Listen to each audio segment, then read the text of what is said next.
Sundar lighting ರೆಡಿನಾ? Ready sir. Okay taking take sir. Okay Reshma are you ready? Yeah very good. Ranga ರೆಡಿನಾ? Ready sir. Okay start action. ಈ ವಾರದ album song ಇಲ್ಲಿಗೆ ಮುಗಿಯಿತು. ನಿಮ್ಮ ನೆಚ್ಚಿನ ಸಂಗೀತ ಕಾರ್ಯಕ್ರಮದಲ್ಲಿ ಮತ್ತೆ ನಿಮ್ಮ ಭೇಟಿ next week same day same time. Until then good bye. Very nice episode. Mister Vinod, ಈ ಪ್ರೋಗ್ರಾಮ್ನ ನೀವು ಇಷ್ಟು ಚೆನ್ನಾಗಿ ಮಾಡ್ತೀರಾ ಅಂತ ನಾನು ಕನಸು ಮನಸ್ಸಲ್ಲೂ ನೆನೆಸಿರ್ಲಿಲ್ಲ. It's really very good. ನಾನು ನಿಮ್ಮನ್ನ ಫಸ್ಟ್ ಟೈಮ್ ನೋಡಿದಾಗಲೇ ಅನ್ಕೊಂಡೆ ನೀವು ತುಂಬಾ ರಿಸ್ಕ್ ತಗೊಳ್ಳೋ ವ್ಯಕ್ತಿ ಅಂತ. Thank you sir. Mister Vinod sir, ಈಗ ನಾನು ನಿಮ್ಮ ಹತ್ರ ಮಾತಾಡಬೇಕು ಅಂತಿರೋ ವಿಷಯ ಬಹಳ ಮುಖ್ಯವಾದ್ದು. ಏನ್ ಸರ್ ಅದು?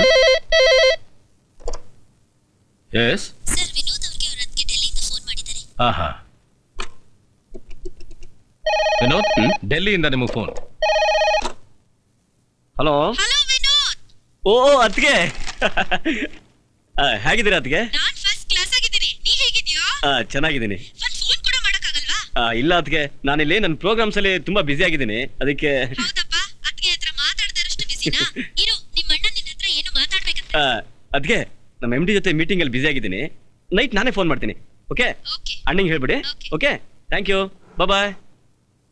ಸಾರಿ ಸರ್, ಏನ್ ಹೇಳಿ? ವಿನೋದ್, ಇವತ್ತು ಪೇಪರಲ್ಲಿ ಬಂದಿರೋ ಈ ನ್ಯೂಸ್ ನೋಡಿದ್ಯಾ?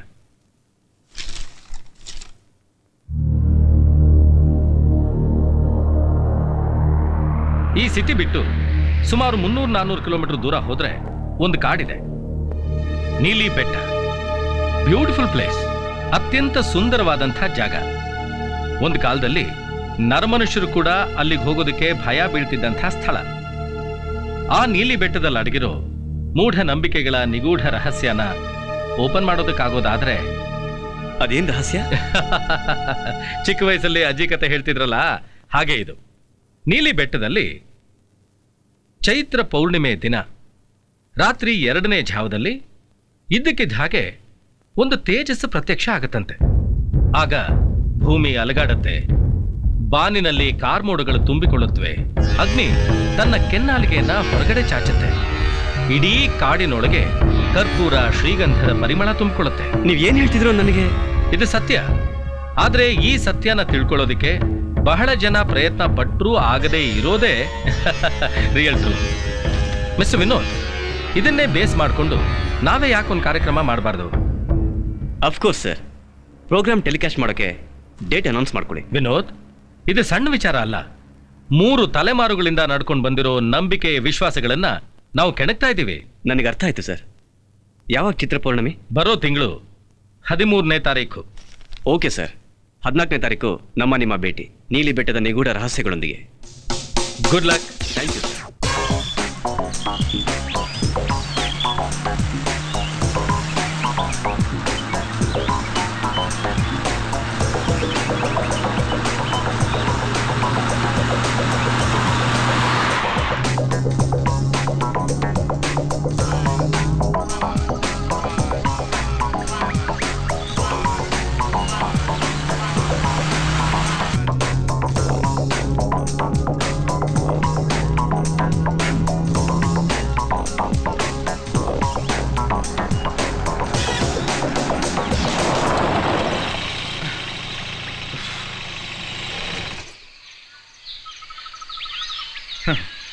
ಯಾರಾದ್ರೂ ನೋಡಿದ್ರೆ ಇದನ್ನ ಆಂಬುಲೆನ್ಸ್ ಅನ್ಕೋತಾರೆ. ಎಲ್ಲರೂ ಸತ್ ಹೆಣ ಬಿತ್ಕೊಂಡಿದ್ದಾರೆ. ಏಯ್ ಗೋವಿಂದ, ಡ್ರೈವ್ ಮಾಡ್ತಿರೋದು ನೀನಾಗಿರೋದ್ರಿಂದ ನಾನಿನ್ನೂ ಎಚ್ಚರವಾಗೇ ಇದ್ದೀನಿ. ಏಯ್ ಹೇಳಿ, ಸ್ವಲ್ಪ ರೆಸ್ಟ್ ತಗೊಂಡೋಗೋಣ. ಸರಿ ಸರ್.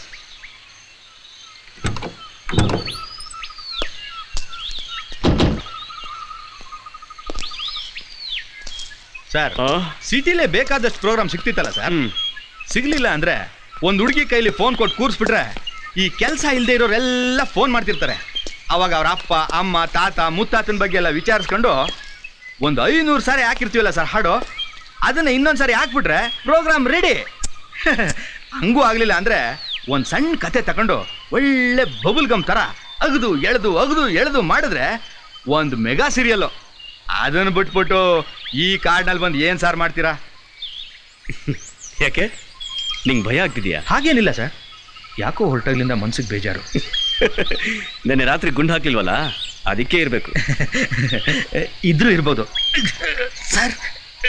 ಹ್ಮ್.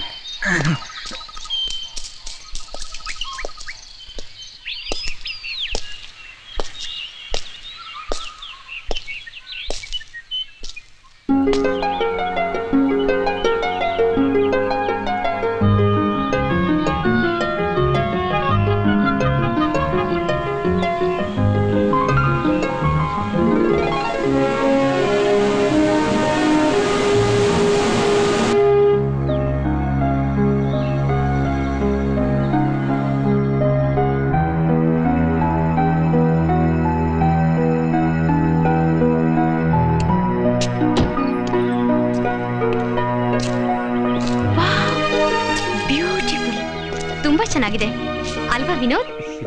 ಹೌದು ರೇಷ್ಮಾ, ಒಂದೊಂದ್ಸಾರಿ ನನ್ನ ಮನ್ಸಿಗೆ ಸಿಟಿ ಬಿಟ್ಟು ದೂರ ಹೊರಟೋಗೋಣ ಅನ್ಸುತ್ತೆ. ಹೌದು ವಿನೋದ್, ನನಗೂ ಅಷ್ಟೇ. ನಿಮ್ ಜೊತೆಲಿ ಪ್ರಯಾಣ ಆ ದೇವ್ರ ನನ್ನ ಪ್ರಾರ್ಥನೆ ಕೇಳಿಸ್ತು ಅನ್ಸುತ್ತೆ. ನಿಜವಾಗ್ಲೂ ವಿನೋದ್, ಇಡೀ ಪ್ರಪಂಚನೇ ಕೇಳಿಸ್ಕೊಳ್ಳೋ ಹಾಗೆ ಕೂಗಿ ಹೇಳ್ಬೇಕು ಅನ್ಸುತ್ತೆ. ಏನಂತ? ನಾನು ವಿನೋದ್ ಜೊತೆಲಿ ಕಾಡ್ ಹೋಗ್ತಾ ಇದ್ದೀನಿ ಅಂತ. ಶ್ರೀರಾಮ ಸೀತೆನ ಕಾಡಿಗೆ ಕರ್ಕೊಂಡು ಹೋದಾಗ ಹಾ, ಎಂತ ಭಯಂಕರ ಕಾಡಾದ್ರೂ ಪರವಾಗಿಲ್ಲ, ಎಷ್ಟು ವರ್ಷ ಬೇಕಾದ್ರೂ ನಾನ್ ನಿಮ್ ಜೊತೆ ಇರ್ತೀನಿ.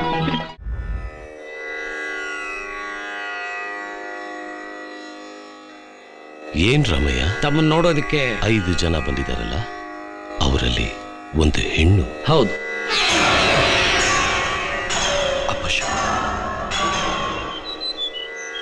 ನಮಸ್ಕಾರ.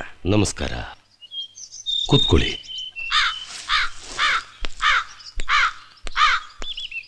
ದುರ್ಗಾ ಫೋನ್ ಮಾಡಿದ್ಲು. ನೀನ್ ಅಮೆರಿಕದಿಂದ ಬಂದ ಕೂಡ್ಲೆ ಇಲ್ಲಿ ಯಾವ್ದೋ ಟಿವಿ ಚಾನೆಲ್ನಲ್ಲಿ ಕೆಲಸ ಸಿಕ್ಕಿದೆ ಅಂತ. ರಾಮಯ್ಯ, ಅಯ್ಯ, ಕುಡಿಯಕ್ಕೇನಾರು ತಂದ್ಕೊಡಿ. ಸರಿ ಅಯ್ಯ. ನಾವು ಬಂದಿರೋ ಉದ್ದೇಶ ಏನು ಅಂದ್ರೆ, ಚಿತ್ರ ಪೌರ್ಣಿಮೆ ರಾತ್ರಿಯಲ್ಲಿ ಆಕಾಶದಿಂದ ಮಿಂಚಿ ಬೀಳುವ ದಿವ್ಯ ಜ್ಯೋತಿಯನ್ನು ಹುಡುಕುತ್ತಾ, ಕರ್ಪೂರ ಚಂದನದ ಸುಗಂಧವನ್ನು ಹುಡುಕುತ್ತಾ ನೀಲಿ ಬೆಟ್ಟಕ್ಕೆ. ಹೌದು, ನಿಮ್ಗೆ ಈ ವಿಷಯ? ವಿನೋದ್, ಗಿಣಿಗಳ ಮಿಲನ, ಹಾವುಗಳು ಮೊಟ್ಟೆ ಇಟ್ಟು ಮರಿ ಮಾಡುವುದನ್ನು ತೋರಿಸಿ ಜನರನ್ನು ವಿಸ್ಮಯ ಲೋಕಕ್ಕೆ ನಿಮ್ಮಂಥ ಚಾನೆಲ್ನವರು ಕರ್ಕೊಂಡು ಹೋಗಿರ್ಬೋದು. ಆದರೆ ಒಂದು ತಾಳೆಗರಿ ಗ್ರಂಥದಲ್ಲಿ ಅರಿತು ಅರಿಯದೇ ಇರುವ ಸಾವಿರಾರು ಸತ್ಯಗಳು ಇನ್ನು ಹಾಗೇ ಅಡಗಿದೆ. ಪ್ರತಿಯೊಬ್ಬ ಮನುಷ್ಯನ ಜನ್ಮದ ಏರುಪೇರುಗಳನ್ನು ಬರೆದು ಮುಚ್ಚಿಟ್ಟ ಜನ್ಮಾಂತರ ರಹಸ್ಯಗಳನ್ನು ಅಲ್ಲಿ ಯಾವ ಒಂದು ಚಾನೆಲ್ನವರು ಕ್ಯಾಮ್ರಾ ತಗೊಂಡು ಹೋಗುವುದು ಅಷ್ಟು ಸುಲಭವಲ್ಲ. ಈ ಮಣ್ಣಿನಲ್ಲಿ ಒಂದು ದಿವ್ಯ ಶಕ್ತಿ ಇದೆ. ಇಡೀ ಪ್ರಪಂಚವನ್ನು ಒಂದೇ ಕ್ಷಣದಲ್ಲಿ ಸುಟ್ಟು ಭಸ್ಮ ಮಾಡುವುದಕ್ಕೆ ಸಾಧ್ಯವಾಗುವ ವೇದ ಮಂತ್ರಗಳನ್ನು ಕೇಳುತ್ತಾ ನಿಶ್ಶಬ್ದವಾಗಿ ಮಲಗಿರುವ ಶಕ್ತಿಗಳು. ಆ ಶಕ್ತಿಗಳು ಉದ್ಭವಿಸುವ ಜಾಗಕ್ಕೆ ನೀವು ಹೋಗ್ಬೇಕಾ? ನಂಬಿಕೆನೋ ಅಪನಂಬಿಕೆನೋ, ಅದು ಸತ್ಯನೋ ಅಸತ್ಯನೋ, ಅದರ ದಾರಿಗೆ ಅದನ್ನ ಬಿಟ್ಬಿಡೋದು ಒಳ್ಳೇದಲ್ವಾ? ತಾವು ದಯವಿಟ್ಟು ಆಗಲ್ಲ ಅಂತ ಹೇಳ್ಬೇಡಿ, ಸಹಕರಿಸ್ಬೇಕು.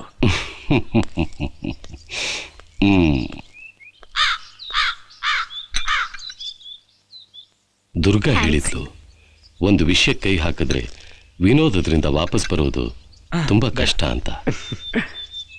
ಮದ್ಯಪಾನದ ಮೇಲೆ ನಿಮಗೆ ತುಂಬಾ ವ್ಯಾಮೋಹ ಇದೆ ಅಲ್ವಾ?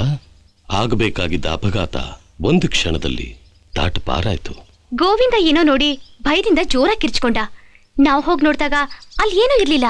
ಬೆತ್ತಲೆ ಕಣ್ಣುಗಳಿಗೆ ಕಾಣದೇ ಇರೋ ಎಷ್ಟೋ ಸತ್ಯಗಳಿವೆ. ಎಚ್ಚರ. ಆ ಕಾಡಿನ ಪಕ್ಕದಲ್ಲಿ ನಂದೊಂದು ಗೆಸ್ಟ್ ಹೌಸ್ ಇದೆ. ಏಕಾಂತದಲ್ಲಿರಬೇಕು ಅನ್ನಿಸ್ದಾಗ ಅಲ್ಲಿ ಹೋಗಿರ್ತೀನಿ. ಆದರೆ ಊರಿನ ಜನ ಆ ಗೆಸ್ಟ್ ಹೌಸಿನ ಬಗ್ಗೆ ಏನೇನೋ ಹೇಳ್ತಾರೆ. ರಾಮಯ್ಯ, ಅಯ್ಯ, ಎಲ್ಲ ವ್ಯವಸ್ಥೆ ಮಾಡಿದ್ಯಾ ತಾನೆ? ಮಾಡಿದ್ದೀನಿ ಅಯ್ಯ. ನಿಮ್ಗೇನಾದ್ರೂ ಸಹಾಯ ಬೇಕಾದ್ರೆ ಪಕ್ಕದಲ್ಲೇ ರಾಮಯ್ಯ ಇರ್ತಾನೆ. ಆಯ್ತು. ಮತ್ತೆ ನನ್ನ ಅವಶ್ಯಕತೆ ಇದ್ರೆ ಹೇಳಿ ಕಳಿಸಿ. ಸರಿ, ಬರ್ತೀವಿ. ಸರಿ.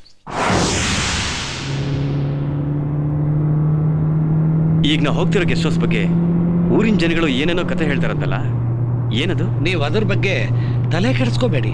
ಆದ್ರೂ ಅಲ್ಲಿ ಉಳ್ಕೊಳ್ಳೋರು ನಾವು ಸ್ವಲ್ಪ ಅದ್ರ ಬಗ್ಗೆ ತಿಳ್ಕೊಳ್ಳೋದು ಒಳ್ಳೇದಲ್ವಾ? ನಾವ್ಯಾರೂ ನೋಡಿಲ್ಲ, ಆದ್ರೆ ಊರಿನ ಜನ ಎಲ್ಲ ಹೇಳ್ತಾರೆ ಆ ಬಂಗ್ಲೆಲ್ ದೆವ್ವ ಇದೆ ಅಂತ.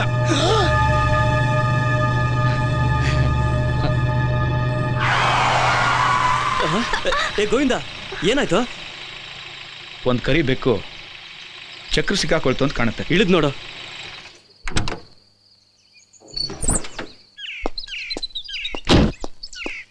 ಏ ಗೋವಿಂದ, ಏನಾಗಿದೆಯಾ? ಸತ್ತೋಗಿದೆ. ಸರಿ ಬಾ ಹೋಗೋಣ.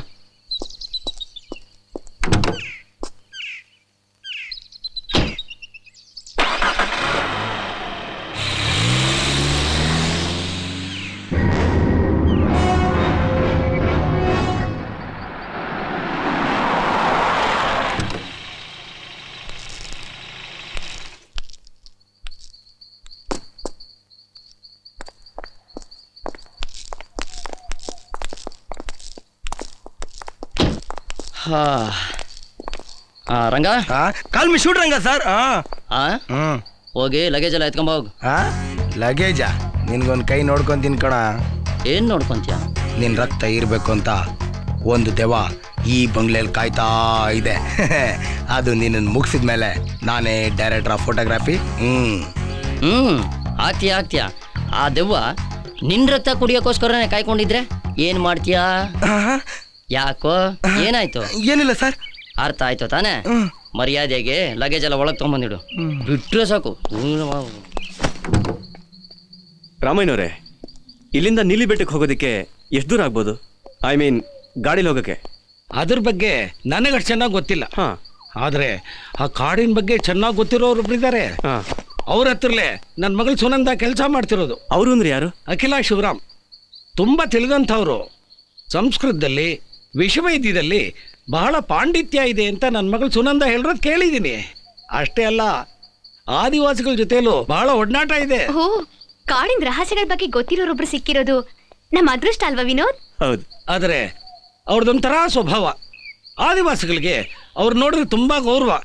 ಅವ್ರಿಗೆ ಬೇಕಾದ ಔಷಧಿಗಳನ್ನೆಲ್ಲ ಸಹಾಯ ಮಾಡೋದು ಈ ಅಖಿಲ ಶಿವರಾಮ್. ಅವ್ರು ಯಾಕೆ ಭಯಂಕರವಾದ ಕಾಡಲ್ಲಿ ಬಂದು ಬದುಕ್ತಾ ಇದ್ದಾರೆ? ಕಾಡು ಮತ್ತು ಪ್ರಾಣಿ ಪಕ್ಷಿಗಳನ್ನ ಪ್ರೀತಿಸ್ತಾ ಜೀವನ ಕಳೆಯೋ ಪ್ರಕೃತಿ ಸೌಂದರ್ಯ ಪ್ರಿಯರು ಇದ್ದಾರೆ. ಬಹುಶಃ ಇವರು ಅದೇ ಜನಾಂಗಕ್ಕೆ ಸೇರಿರಬಹುದು.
Left, right, centre.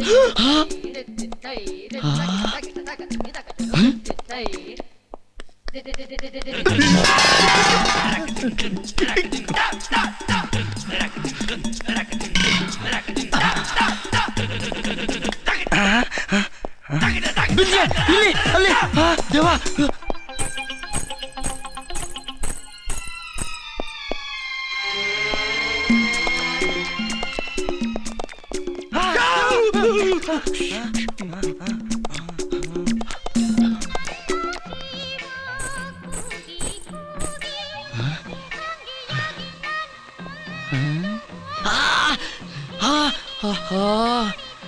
ಸ್ಟವ್ ಎಲ್ಲ ಉರಿತಾ ಇದೆ. ಇದ್ಯಾವುದೋ ಅಡಿಗೆ ಮಾಡೋ ದೆವ್ವನೇ ಇರಬೇಕು. ಲೇಡೀಸಾ ಜೆಂಟ್ಸಾ?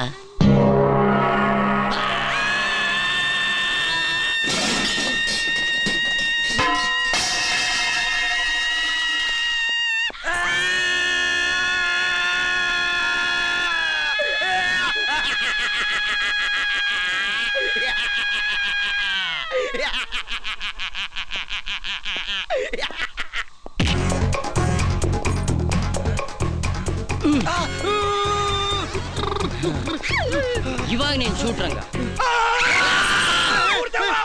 ನಾವಲ್ಲ ಕಣಯ್ಯ, ಇವಳು ಕಣಯ್ಯ ದೆವ್ವ. ನನ್ ಬಿಟ್ಬಿಡಿ ಯವ್ವ! ಅಯ್ಯೋ, ಕಾಪಾಡ್ರಪ್ಪ! ಅಯ್ಯಯ್ಯೋ, ಬಿಡಿ ನನ್ನ! ಏ ಗೋವಿಂದ, ಏನೋ ಇದೆಲ್ಲ ಏನೋ? ಸರ್ ದೇವ ಸಿಕ್ಬಿಡ್ತು, ಎಳ್ಕೊಂಡು ಮಾಡ್ಬಿಟ್ಟು ಮಾಡ ಹೊಡೆದ್ಬಿಡೋಣ. ಬಿಡವಲ್ಲ, ದೆವ್ವ ಅಂತೆ ದೆವ್ವ. ಹೌದು, ಇವ್ರು ಯಾರು? ಈಕೆ ಶಾಂತಮ್ಮ ಅಂತ. ನಿಮ್ಗೆಲ್ಲ ಅಡುಗೆ ಮಾಡೋದಕ್ಕೆ ನಾನೇ ಬರ ಹೇಳಿದ್ದೆ. ಏಯ್, ನೀನ್ ಯಾಕಮ್ಮ ಇವ್ರ ಕೆಲ್ಸಕ್ಕೆ ಹಾಕೊಳಕ್ ಹೋದ? ಬುದ್ಧಿ, ನಾನ್ ಚಪಾತಿ ಮಾಡವಂತ ಹಿಟ್ ತೆಗ್ದಿಟ್ಟು ತರಕಾರಿ ಕುಯ್ಯೋವಂತ ಚಾಕು ತಗೊಳಕ್ ಬಂದಿದ್ನಿ. ಆಯ್ತಾಯ್ತು, ಅಡುಗೆ ಮನೆಗೆ ಹೋಗಿ ಯಾರು ತಿಂಡಿ ಮಾಡೋಗು. ಸರ್ ಬಟ್ಟೆ ಬಿದ್ದೋಗದೆ ಎತ್ಕೊಂಡು ಹೋಗಿ ಕೇಳಿ. ಅಯ್ಯೋ, ಮೊದ್ಲು ಕೆಳಗ್ ನೋಡು. ನಿನ್ ಲುಂಗಿ ಆಸೆ ಆಗಲ್ಲ ನಿನ್ಗೆ. ಏಯ್, ಹೋಗ ಆ ಕಡೆ. ದೆವ್ವ ಅಂತ ಭಯ ಬಿದ್ಬಿಟ್ಟಿದ್ವಿ ಸರ್. ದೆವ್ವಕ್ಕಿಂತ ನಿಮ್ಮನ್ನ ನೋಡಿದ್ರೆ ನಂಗೆ ಭಯ ಆಗ್ತಿದೆ. ಹೋಗಿ ಮುಖ ತೊಳ್ಕೊಳ್ಳಿ ಹೋಗಿ. ಏ ಗುಗ್ಗು, ನಿನಗೆ ಬೇರೆ ಹೇಳ್ಬೇಕಲ್ಲ, ಹೋಗ ಮುಖ ತೊಳ್ಕೊ.